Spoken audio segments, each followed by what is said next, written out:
Shalom, kembali kita bertemu pada kesempatan hari ini dalam pemberitaan firman Tuhan. Dan sebelum kita membaca firman Tuhan, saya mengajak jemaat Tuhan untuk menenangkan diri sejenak. Mari kita bersatu di dalam doa.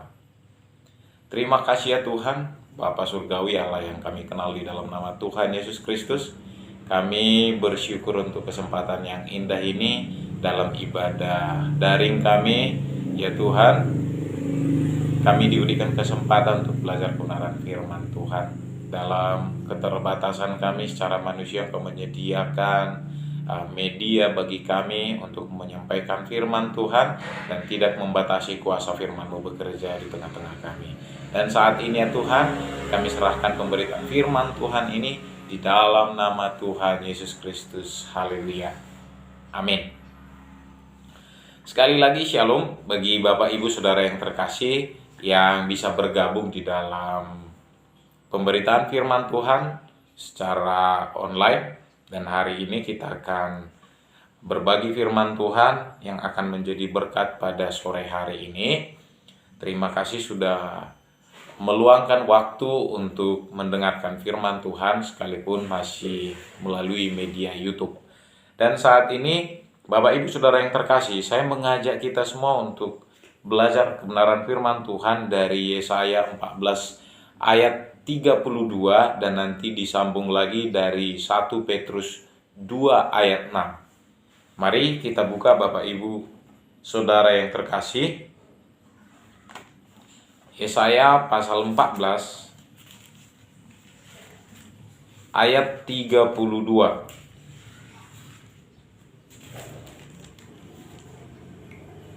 Kita membaca. Bapak Ibu boleh ikuti pembacaan firman Tuhan ini. Demikian isi firman Tuhan. Dan apakah jawab yang akan diberi kepada utusan-utusan bangsa itu? Tuhan yang meletakkan dasar Sion, dan di sanalah orang-orang yang sengsara dari umatnya mendapat perlindungan. Bapak Ibu Saudara yang terkasih, kita melihat dalam ayat ini ada beberapa hal yang sangat penting, yaitu tentang jawaban Tuhan kepada utusan bangsa-bangsa. Ada banyak bangsa yang bertanya bagaimana status, bagaimana keadaan dari umat-umat Tuhan yang ada di tengah-tengah bangsa Israel. Dan di sini ada satu jawaban, Tuhan yang meletakkan dasar Sion. Nah, berbicara tentang Sion, itu adalah satu tempat, dikatakan sebagai kota Daud, dan dinyatakan sebagai satu tempat perlindungan, satu tempat yang menjamin keamanan, kenyamanan, serta keselamatan. Di sanalah orang-orang yang sengsara dari umatnya, dari umat Tuhan, mendapat perlindungan.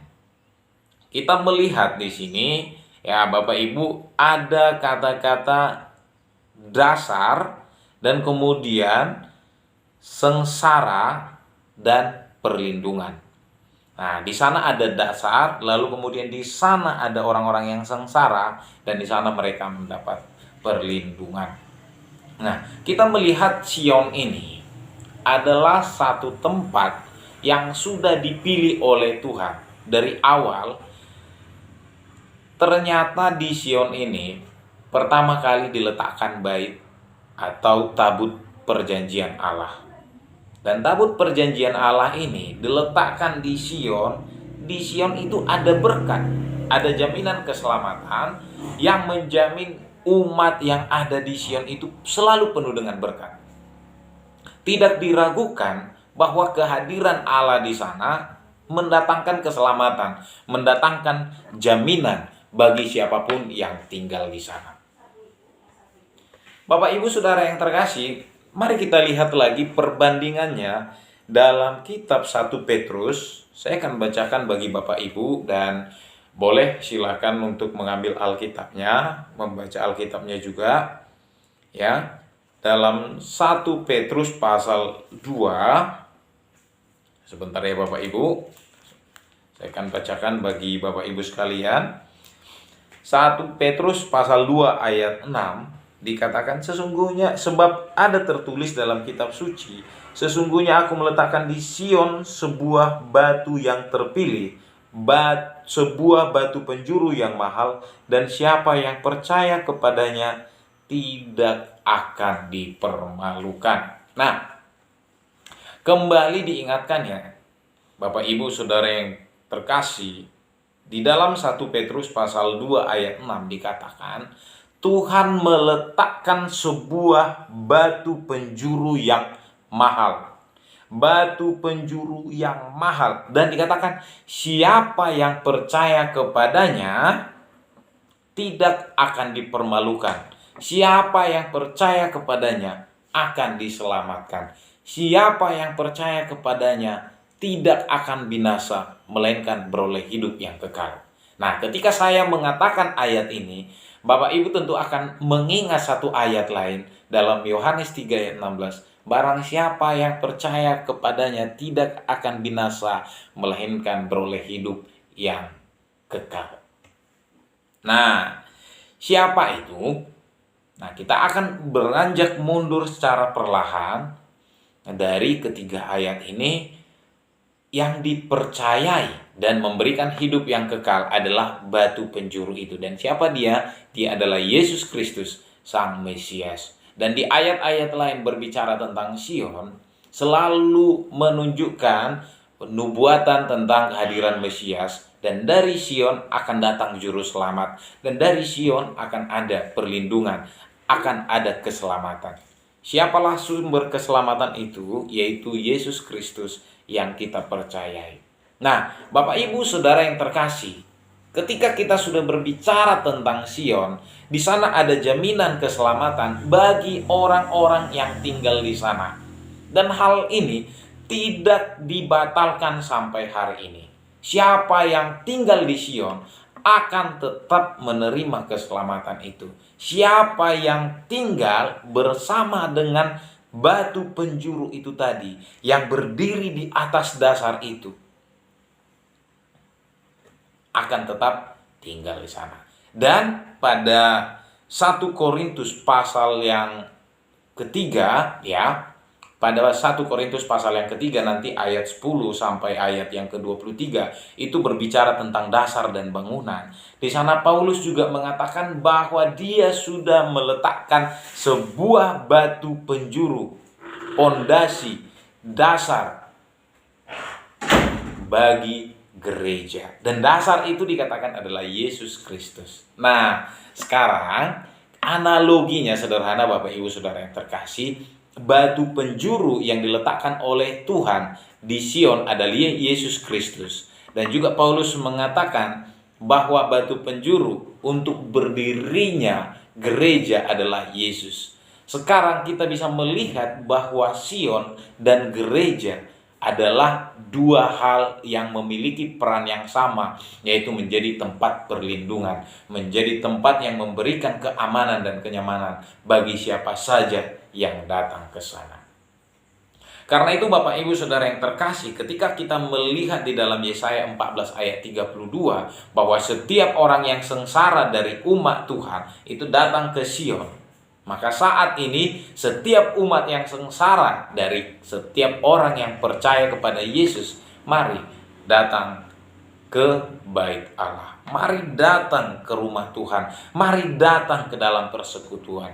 Jika saat ini kita masih terbatas, tidak bisa mengadakan persekutuan di gedung-gedung rumah Tuhan, ingat, kita hanya tidak bisa datang ke gedung-gedung rumah Tuhan karena dalam keadaan COVID-19 ini.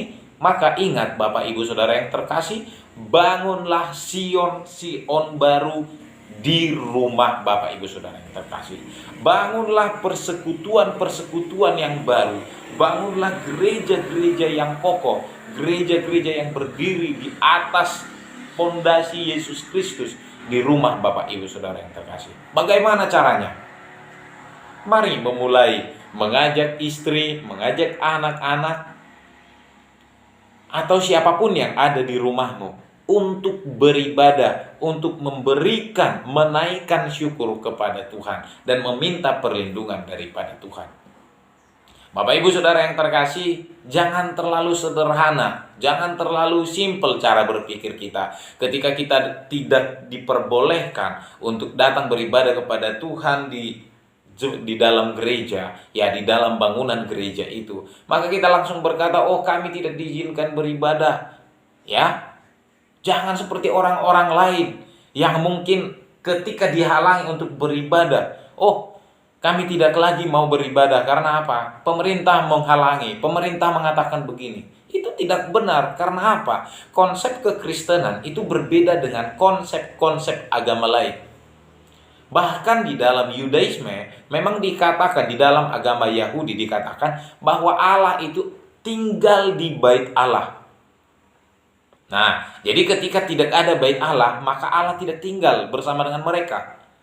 Nah, itu konsep yang salah, dan itu konsep yang berbeda dengan kekristenan. Kekristenan berkata bahwa apa? Dalam 1 Korintus juga dikatakan bahwa tubuhmu adalah bait suci Allah. Ya, 2 Korintus ya, Bapak Ibu Saudara yang terkasih. Yang dikatakan sebagai bait Allah dan tempat tinggalnya roh Allah adalah tubuh kita ini sendiri.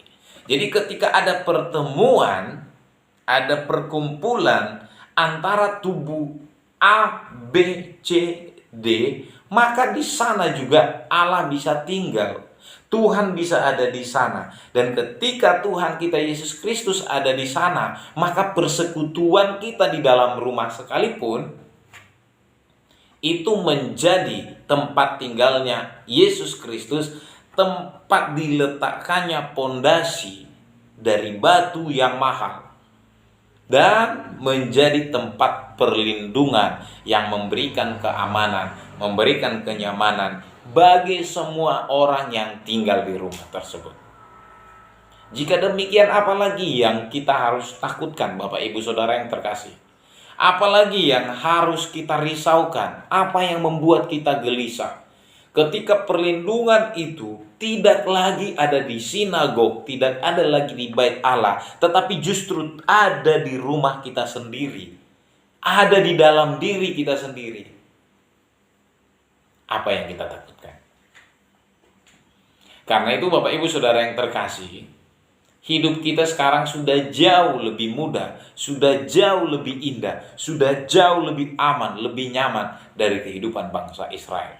Makanya orang Kristen mau tinggal di hutan sekalipun, mau ibadahnya di laut sekalipun, mau ibadahnya itu diadakan di rumah-rumah, di ruko-ruko, di aula, atau di lapangan, semuanya aman, nyaman, tidak ada yang perlu ditakutkan. Amin. Jadi mau di mana pun Bapak Ibu Saudara yang terkasih mengundang Yesus untuk datang, hadir dan tinggal di sana sebagai pondasi dari bait sucimu, menjadi pondasi dari persekutuanmu, maka rasa aman, nyaman ada di sana. Sebab perlindungan Tuhan kuncinya bukan tentang nama, bukan tentang titik koordinatnya, bukan tentang kokohnya bangunan di mana engkau tinggal, tetapi pondasinya bagaimana. Perlindungan Tuhan kuncinya bukan seberapa tinggi tembok yang engkau bangun untuk melindungimu, bukan seberapa tebal tembok yang engkau bangun, bukan seberapa kualitasnya bangunan yang Anda dirikan, tetapi pondasi dari bangunan tersebut siapa? Kalau pondasi dari bangunan kerohanianmu, bangunan keimananmu adalah Kristus, maka itu adalah tempat perlindungan yang benar, yang kuat, yang kokoh, yang akan memberikan perlindungan, keamanan bagi dirimu dan keluargamu.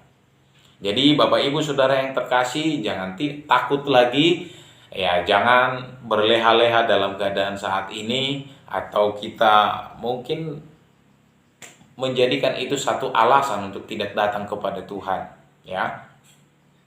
Kenapa saya katakan demikian Bapak Ibu Saudara yang terkasih?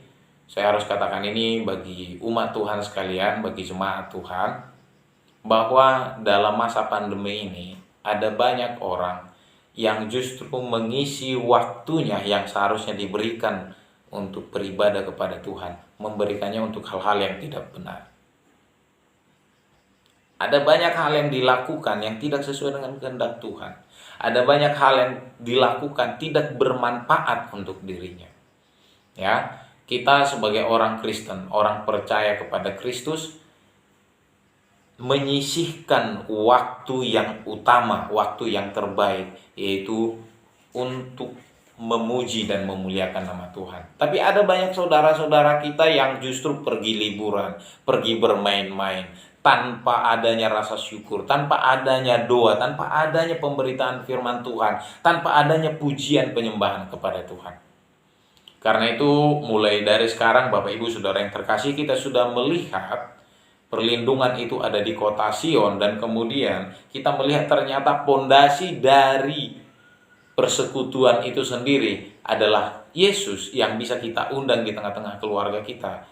Sekarang manfaatkan waktu bersama-sama dengan keluarga. Adakan persekutuan-persekutuan di tengah-tengah keluarga kita. Jadikan rumahmu rumah penyembahan. Jadikan rumahmu rumah doa. Jadikan rumahmu tempat untuk membaca dan merenungkan firman Tuhan.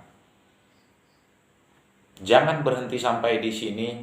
Biarlah rumah-rumah kita, keluarga kita tetap mempermuliakan nama Tuhan. Sekalipun tidak bisa bertemu dengan hamba-hamba Tuhan, dengan saudara-saudara kita di gereja.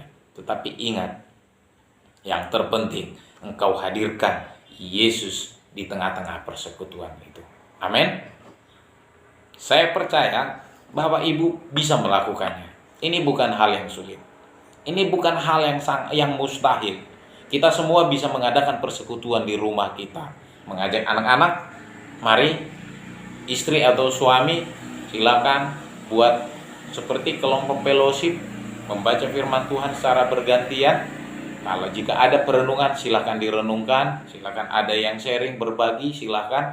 Atau hanya pembacaan sekalipun, itu udah luar biasa. Adakan doa-doa bersama, silakan. Adakan pujian penyembahan, bersuka cita, bersyukur bersama-sama dengan Tuhan. Dan yakinlah perlindungan Tuhan ada di tempat di mana engkau mengadakan persekutuan dengan Tuhan. Demikian Bapak Ibu Saudara yang terkasih, jangan lengah. Tetap fokus kepada Tuhan, tetap bersekutu dengan Tuhan, dan terima jaminan perlindungan dengan kehadiran Yesus di tengah-tengah rumahmu.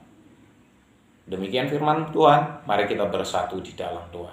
Terima kasih Bapa Surgawi, kami bersyukur untuk firman-Mu yang meneguhkan kami, mengingatkan kami untuk mengadakan persekutuan melalui firman-Mu yang sudah kami baca dan kami renungkan. Terima kasih untuk kesempatan ini Tuhan. Biarlah setiap pribadi yang mendengarkan firman Tuhan ini menjadi semangat dan menjadi kuat untuk mengadakan persekutuan, baik itu di rumah, di tempat kerja, atau dimanapun berada ya Bapak. Terima kasih ya Yesus, terima kasih ya Roh Kudus. Kami permuliakan Engkau dari sekarang sampai selama-lamanya. Haleluya. Amin. Demikian firman Tuhan. Shalom, selamat hari Jumat, selamat malam, dan Tuhan Yesus memberkati.